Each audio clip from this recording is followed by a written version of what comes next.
Where is my passion, purpose? Where can I find it? Where is my passion, purpose? Where can I find it? Where is my passion, purpose? Where can I find it? Dr. Walls and Friends, where I find it. Dr. Walls and Friends. Dr. Walls and Friends, where I find it. Dr. Walls and Friends. I find passion, purpose, inspiration too. At Dr. Walls and Friends. Welcome to Dr. Walls and Friends on UCCN TV. We are here today with the president of UCCI and various entities, the founder of various entities. You've seen him on other interviews, but rarely have I had the chance to actually interview him solely. So please welcome Brother Ed Umoja Herman to Dr. Walls and Friends. Welcome. Oh, thank you, Dr. Walls. Well, as you know, this is my tradition, something I started that before I speak, I always greet God and the ancestors and Yes. the footsteps I most humbly walk. So, because that's important to me. So, thank you for having me on your show. Of course. You know, the reality is this show wouldn't exist without you. Well, yes and no. All right. I'm just a vessel, and I really truly believe that. So, what we're seeing manifest itself here is God's greatness, and it's us walking in that light. Yes. So I'm here because I decided, after getting my head knocked a few times, that you know what, I think God is a good way to go. So, and this is where Spirit is taking me. All right. So let's talk about your journey as a businessman, as an entrepreneur. You know, because you have been doing a lot of different things for several different years. Yes. So let's introduce yourself to the people. Well, Umoja Photo got started in 1991. It was, in the reality of it, I always thought people was just my way of trying to make some extra money. And I've been very good with the camera all my life since I was a little boy, some 7 years when I made Golden Parks, and that inspired me to pick the camera up. So in my high school yearbook, I have pictures in 1979, 79, 80. So that was my first time my work has been published, was in my yearbook in 1979, 1980. I graduated, and when I went to college, the challenge was I didn't have the equipment, but people always wanted me to take pictures. So people I said, if you give me a camera, I'll take the pictures. I had to learn cameras on the spot. So that challenged me to be very open to everything. So people give me a Canon, a Nikon, whatever, and I just had to learn how to use it for the right And thing. not digital cameras. No, not digital. Right. No. These were So with you couldn't film. I couldn't look at what I was doing. I had to so the words that got imprinted in me at that time was photography is about lights, lighting, and angles. Okay. Because if you get your angles or your lighting incorrect, the image don't come out what you want. But if you put yourself in that position with the lights and the angles, you're able to record an image that outlive you. Okay. So in 1991, when I started my business officially, and that came from my mentor, Gary Bird, and said Gary Bird. He said, brother, why don't you just start a business? And I never thought about it, but this having an elder say it, it's like a light came on, my light bulb came on, boom. Because Gary said, brother, you're doing everything, why don't you just start a business? It's like, So I started, it came down to calling it Umoja Photo or Imani Photo. And I was going to ask you, where did the name come from? So into the 7 principles of Kwanzaa. And I said, Imani is faith and Umoja is unity. And meditating on that, Spirit just gave me use Umoja. So I went with Umoja. Okay. So Umoja Photo came into existence in 1991. And then my challenge was at that time was, let's make some money. We start business. So I started shooting different things and so forth and so on. And then in 1995, 94, 95, I was in New York. And the whole thing was, there was a big movement in New York with Reverend Al Sharpton and stuff was going on. I was listening to Reverend Sharpton on the radio, and Gary Burr was my mentor, and he had him on the radio show on WLIB. And Minister Farrakhan was gearing up for the Million Man March. Yes. And I was like, I think I should. So I reached out to the Reverend Sharpton's office, and I said, listen, I'd like to be your photographer. And he said, well. So you just called? I just called. And that's it. I just called. The worst thing someone could say is no. True. So I just called Reverend Sharpman's office, and they said, and his secretary at the time was Chrissy. She said, well, we don't have no money to pay you, because I said, you don't have to pay me. I just want access to him. She said, well, he's doing a birthday celebration at this church in Brooklyn where he was a little boy preacher down in Bed-Stuy. Okay. So why don't you come down there? So I said, okay, fine. So I went down there to shoot his birthday celebration. It was October 3rd is his birthday. And at that time, they were pushing the Million Man March. And Minister Farrakhan came in, Jesse Jackson came in, and all these people. And I'm up here shooting all these pictures. I'm like, wow, this is really cool. I'm up in the balcony shooting. That's gotta be fascinating. It was really cool because I'm meeting all these guys for the first time. I'm shooting them. Gary Burr was there, and he knew who I was, kind of. So I was like, okay, cool. So at that time, I was actually working on a project called The Gathering, which is my interpretation of the Last Supper. And my goal was to bring this picture out before the Million Man March. Okay. That was my goal. But God's goal was for me to do it after. So you know who won, right? Okay. So the picture was actually shot on November 5th, 1995 in Brooklyn. So I went to Million Man March. They gave me a ticket, they put me in the bus and sent me down to Washington, D.C. So I went down there with his people. Ed Barnes and them took care of me and stuff like that. I got to meet all these elders and his people. So we went out so I shot the Million Man March for Reverend Sharpman. That was my first official gig as his photographer. How cool was that? It was really cool. I was able to move around, saw a lot of things. You know, as an African American born in the Caribbean, and here I am now. I grew up in the U.S. and I'm seeing all these things. These people I've heard about. I'm meeting Jesse Jackson and stuff like that. And I'm like, oh, so Umoja Photos. That was the process or the steps that God took me through. Yes. Through 1995 and so forth and so on. And so later on, I started doing all these different projects. You know, my projects I've done. And one of the projects I did was she's Sisters in Harmony. Yes. Now, Sisters in Harmony was the project because it was motivated because at that time, if you remember the history, I don't know how old you are, but there was this whole big thing about good hair and bad hair going on, and this is, you know, all this stuff was happening. And so Gary Bird once had a show and talking about, listen, we're all brothers and sisters and so forth. We're talking about the harmony in the community. And so I was like, yeah, Sisters in Harmony. So I had two sisters I knew. One was light skinned and one was dark skinned. Everything else about them was the same. Okay. Locks, everything.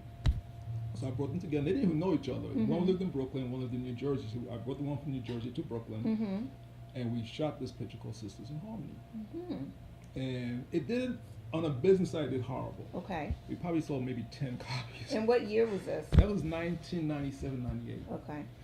And so I kept on doing other projects and stuff like that. And then in around 2003, 2004, I decided to start revisiting some of my old projects. And I started revisiting, and in 2005, my mom made her transition. And as I was going through all this, you know, had to go to Caribbean and bury and all that stuff, and I came back and I was just looking at all the things I was doing. So I said, you know what? I thought it was me doing it, but we know God does what God does. Yes. And I revisited the project Sisters in Harmony. And then I did one called She Is Me. And She Is Me brought me to Philadelphia. But several of the sisters in that project lived in Philadelphia. Okay. So I came down to Philly, and at that time I shot them, and then came back, and then we shot a couple others. Then in 2009, I started working on another project for Sisters in Harmony called I forgot the name right now, but it actually had the women shot in black and in white. Evolution. Okay. And I came back to Philly again. And at that time, if you remember, Michael Bazin I think he had just went, or he was in the process of going syndicated on his show, but he was in New York doing the show. And so I started reaching out. He had Mingle City. And I started reaching out to all these women in Mingle City, like about networking. So I'm like, yeah, right, brother. And I reached out to one of the sisters named Ruby Burke in Maryland. So she said, you want me to come to Philadelphia and take pictures? Yeah, right. But she came with another one of the sisters. They drove up, and then that's how Evolution was done. And then from Evolution, talking to Ruby Burke, Barbara Barry, and Sharon Gordon, and so we decided to start the organization Sisters in Harmony. Look at that. So it really was evolution. It was an evolution. It was a process of evolution. So since in 2009, we officially started Sisters in Harmony. And the first project we did for Sisters in Harmony was actually Survivors. Okay. And what was Survivors about? Survivors is about women who have survived like domestic violence, different medical challenges. Like cancer. But they have cancer. They have overcome. Okay. So July 4th weekend, the official kickoff for Survivors, I flew to Mobile, Alabama. To do a photo shoot in Mobile, Alabama. And then went down there, we shot there. Then I ended up going to Texas, different parts, Denver, Colorado. Actually went to the UK September Labor Day weekend 2000. I was in the UK shooting Survivors. Yeah. So this part-time job or this way of earning a little extra money that started in 1991 evolved now to working with Reverend Al Sharpton, Yep. getting a chance to meet Jesse Jackson, Reverend Farrakhan. I'm And sure. worked with Johnny Cochran. Working with- And he was. We worked on the Abner Louima case. It was a situation in New York City where the police brutalized Abner Louima, Haitian immigrant, and took him to the bathroom and they Sodomized him and stuff like that. And I actually had the opportunity where I was the lead photographer on the case. So I actually went into the police station with Johnny Cochran and the evidence photos. So I got and Johnny Cochran said something to me at that time. He said, "Remember, brother, the timeline never lies." And that has stuck with me because when people say things to me now, I look at the timeline. And just put on the timeline. He said, that's what he said to me, the timeline never lies. And I got a chance to meet him. Actually, became pretty good friends with him. Wow. And I'll call him, he'll sign pictures for me and stuff like that. So Cool. So like that transition took me through all that stuff. I'm thinking even Betty Shabazz. I was blessed to actually photograph her 13 days before the accident that took her life. Really? She was the keynote speaker at Reverend Sharpton's wife's birthday celebration in Manhattan. So I got some really nice images of her. Wow. For that, and yeah, so it was really, I've been really blessed to where I've been able to move throughout the African diaspora and actually capture images that tell our story. Coretta Scott King also? I got her to actually sign a picture for me. Really? I got her to sign a picture for me, and I have an image of her, Betty Shabazz, and Reverend Sharpton. And because of my laziness, I never got Betty Shabazz to sign, but I knew Betty Shabazz from Brooklyn, because she was at Medgar Evers College. I used to see her several times. I said, I get it. So I got Reverend Sharpton to sign it, and I got Curtis Scott King to sign the picture. And my laziness, I never went after Betty Shabazz. I said, I'll see her when I'm in Brooklyn. I'll see her when I was in. And then unfortunately, I passed away. Yeah. So we have images. I have all these images of all these people. Wow. So it's really been a journey. Yes. And like my definition of a journey is just a lifetime commitment to excellence. That's my definition I put for the word journey. So with that, and by the time we finished Survivors, we had over 400 women in the organization. Yeah. In 2009. Yeah, in 2009. And we released it in 2010. And then, so Ruby and I and Sharon, we sat down, we actually started putting guidelines down for the organization. Then we applied for our we said, let's make it a nonprofit. So we applied for our nonprofit status, in which we finally got that. Yes. And then we looked at what was happening, and then we said, you know what, this is bigger than us, than what we were thinking. This is what something God wants us to do. So then one of our members, Sister Maxwell, who's in Oklahoma, she said, you guys need a radio show. I was like, you don't get a radio show. So she said, I got a blog. I said, blog? What's blog? So she said, I got a blog radio show. I'm going to apply for you guys. So she went through and she did what she had to do, and she called me and said, listen, you got a blog radio show. I said, okay. And then the sister who's living here in Philly, who was a member, she said, you need a website. So she designed our website for us. Wow. She was living in Miami, but she's from Philly. What's her name right now? So it's jumped out of my head. But she did everything. So the women did all that, and I said, you know what? I'm going to keep this for women only, in memory of my mom who passed away in 2005. And so the membership of the organization is for women only, but the men are called Goodwill Ambassadors, and they support the women. So when you look at Sisters in Harmony, you see all these women from all over the world. Now we have members and supporters in 24 countries. Wow. And we have all these men coming and supporting the women. So once we put the spotlight on, but as women, after this talk, I want to talk from the perspective of women of color. That's what I came out of. Okay. But this applies for all women. Women of color, for all the times we look at Dr. King, Coretta was right there in the background doing so much for him. Malcolm had Betty. Women of color have always held the spotlight on the men. So even though we see the men in the forefront, the women in the background keeping everything tight. That's right. So my whole thing was, I'm going to take the spotlight out of your hands, and we're going to put the spotlight back on you now. So now we challenge the women to show the world their greatness. Yes. And they've been coming in. Wonderful. And then so they heard the call. They heard the call, and a lot of women were more than ready for it, because they know. I think women know that for anything to be successful in our community, they must have their hands in it. Yes. See, we men, we build things, but the women mix it all up. And nurture it. Like, in the kitchen, they'll put the cake and all that stuff, and we'll come and eat the cake. Right. Baby, that tastes good. Mm-hmm. Right? But the women put their hands, they put their love into, and they mix it in. Yes. And then the men, we come and we do what we do. But Yes. it takes those women to put their hands in. So what you see in Sisters in Harmony, the reason we have grown so much and we have this gone the way we got, because the women have now come in and put their stamp mark of approval on Sisters in Harmony. Yeah. They see me more, but they know what I do. I Right. support them. And Right. that's what I do. That's what God has put me here. This is support and help the sisters where we can. So one of my tagline is like, we will work with you. We want to do the work for you. That's right.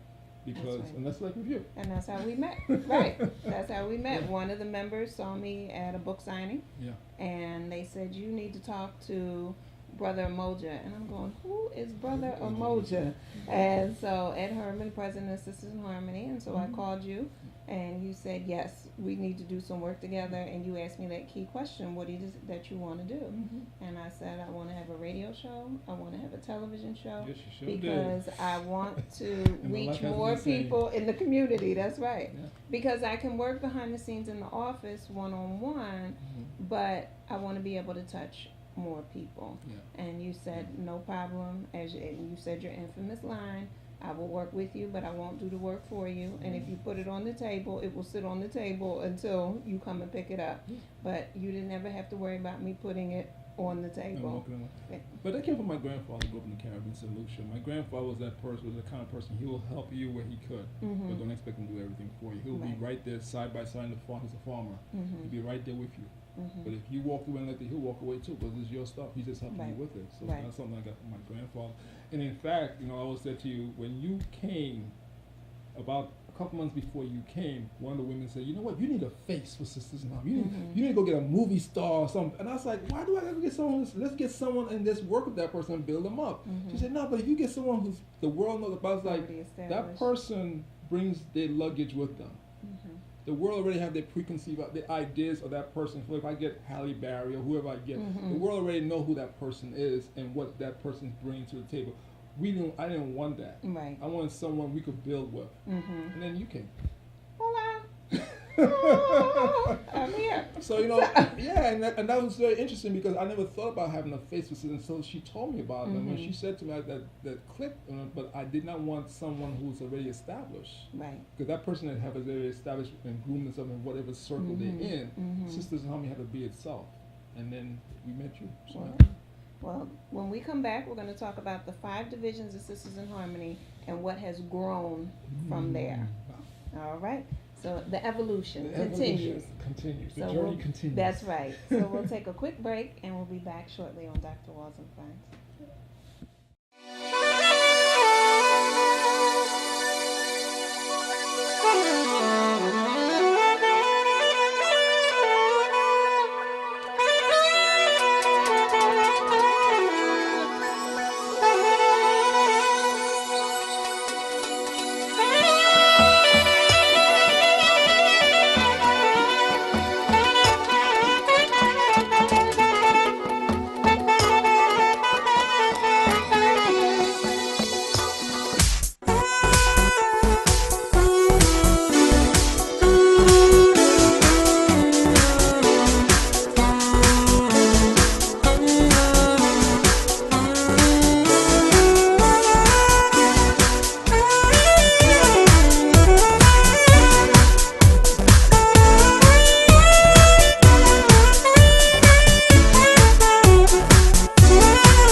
Ed Umoja, president and founder of UCCI, as well as many other entities. Before commercial break, we were talking about Sisters in Harmony and really your evolution, how all this started as supposed to be a pastime to earn a little bit of extra money, but has evolved truly.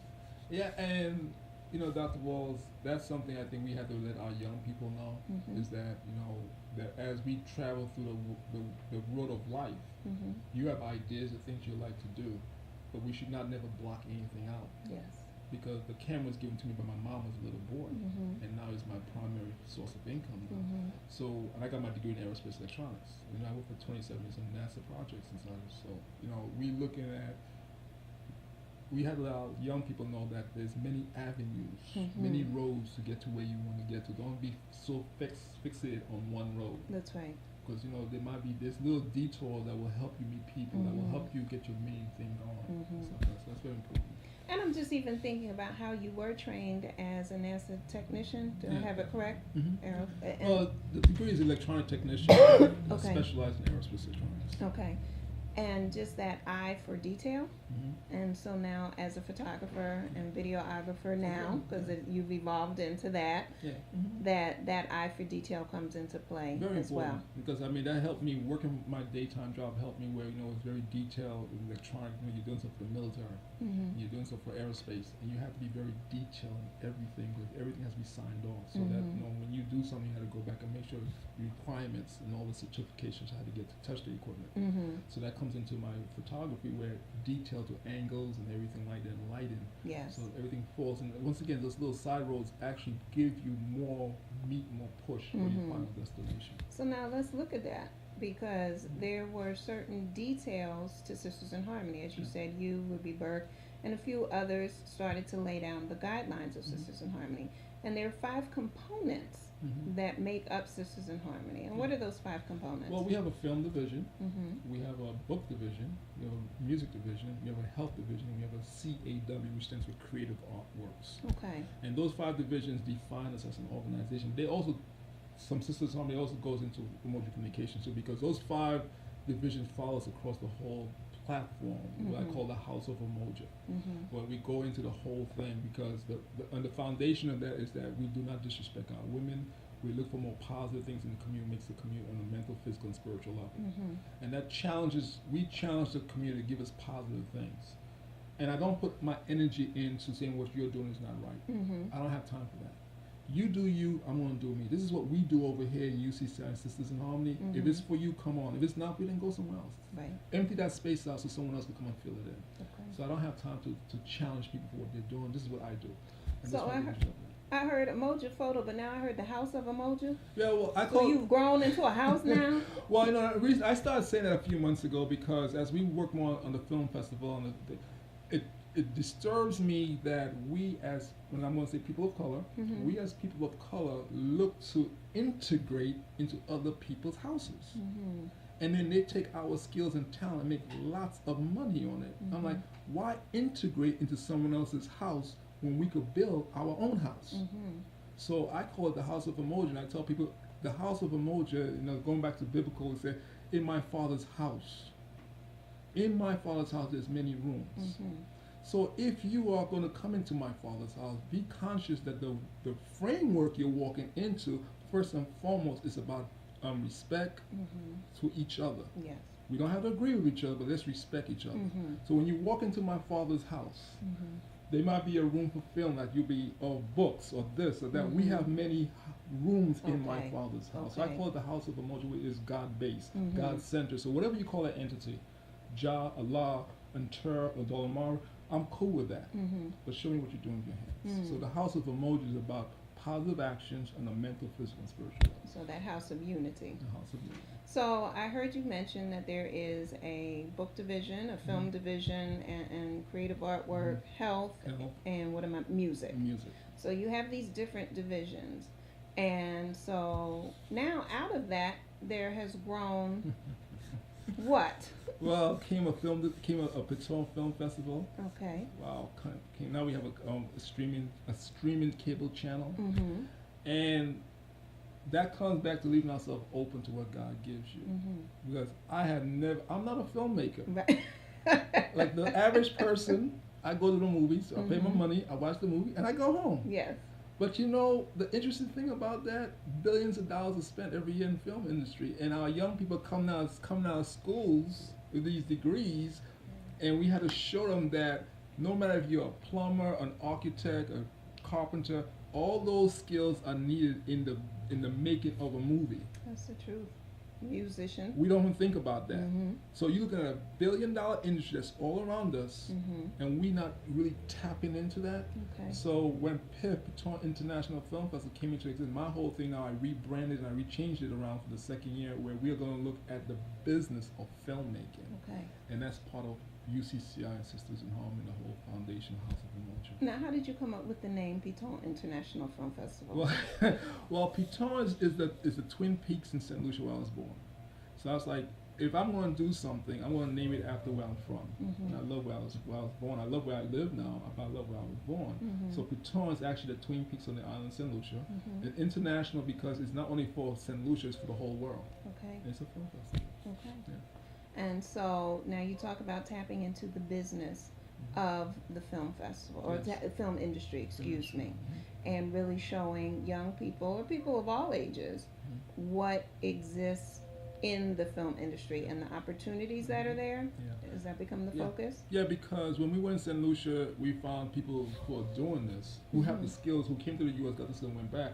But unfortunately, a lot of parts of the Caribbean, none of this St. Lucia, a lot of parts of the Caribbean, they see it as a hobby. And I said, you know what? If you're gonna call a billion-dollar industry a hobby, please give me that hobby. You know. So, but the reason they say that is because they don't think about what's behind the camera. They don't think about the carpenters that's needed, the electricians and the plumbers and the caterers and the hotels and the this and all that's behind the camera to help make that movie a reality. Right. They don't think about that. A lot of us don't think about that. Well, I was going to say, now I'm not from the Caribbean, even though, sometimes I'm considered a bootleg. But I'm not. But I never thought about that before. I think a lot of, if you're interested in film, then you may see the camera work. You may think about being an actor or a makeup artist. But if you're not in film, many times I don't think you think about the various aspects that take place in the film industry. That's true, but one thing, living in the United States, because we see so many films done, and the politics of communities say we want those movies, but they know what those movies bring. We have seen it over time, so we understand that movies bring money into our community. Okay. Now in the Caribbean, they haven't seen that over time yet. They really haven't seen that to see how much money comes into the community. Okay. So you understand it from the perspective that you have seen it work in your community.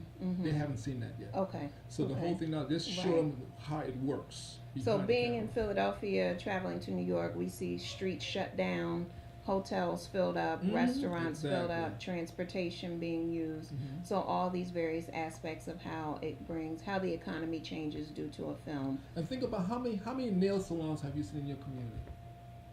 Several. Yeah. All those female actresses want to get their nails done, get the pedicures, the manicures on film, get their hair done, styling, all that stuff is done. All these businesses are in our community, so we see them. But they'll walk in. Isaac Hayes, love wearing Moshood. Moshood is one of my clients. I did his photography for 2 years. Okay. Isaac Hayes, whenever he was on stage, always wear Moshood. Moshood should make the thing and send it to where he wants. Oh wow. Now Moshood is right there in Brooklyn, New York. Isaac goes all over this on stage when he was alive wearing Moshood. Wow. So we see it in our community every day. So over the time, we understand the money behind the camera. Okay. In the Caribbean, they haven't really embraced that and seen it yet. So PIF is in the process of doing that. Wonderful, wonderful.